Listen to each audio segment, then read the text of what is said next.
Your throne room, sire. So there are plenty of games that, make you choose between good and evil. You got that, fork in the road where it's like you got to do the good thing or the bad thing.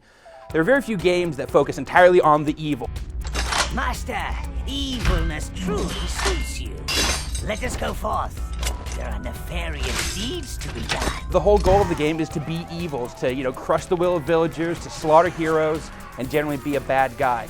For the most part, Overlord's pretty successful in that. It's also interesting in the way that it kind of blends third-person action RPG elements with real-time strategy gameplay. The controls sometimes aren't up to the task. It's a little bit more complicated than the controls can handle. At the same time, it's a whole lot of fun. We were just having a little fun with you earlier. No offense, eh? What's most fun about Overlord is controlling your minions. They're so enthusiastic and just kind of mischievous. There's kind of like a childlike wonder to the way that they approach their work. Call forth some minions.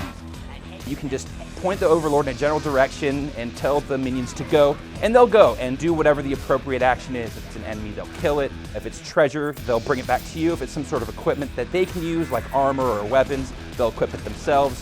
Whatever they need to do, they'll do it. If you need to control the minions more directly, you can just sweep them across the screen. They kind of go in a big pack, and you can give them a little bit more specific direction. Some of the shortcomings of the controls in Overlord start cropping up a few hours in when you start having to manage these different groups of minions in a really rapid succession. You're fighting a boss where you have to post some of your red minions over to the side so that they can launch attacks, and then you have to control a group of brown minions to bring them down to the floor to battle with a mixed group of enemies. And all the time you're having to switch back and forth and control these minions, and it can be a little bit overwhelming at times and feel like you're kind of struggling against the controls. For the most part, the control is pretty intuitive, and the camera is pretty cooperative. You can change it from behind the back, third-person perspective to an overhead view, and both of these serve their purposes in different situations.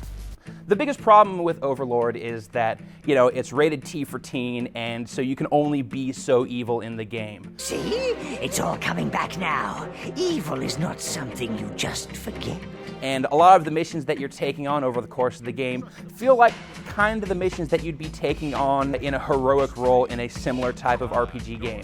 Otherwise, Overlord is a lot of fun. It's a unique game in the way that it mixes together the RPG elements, the third-person action, and the real-time strategy. And for that alone, it makes the game worth playing. Evil will always find a way.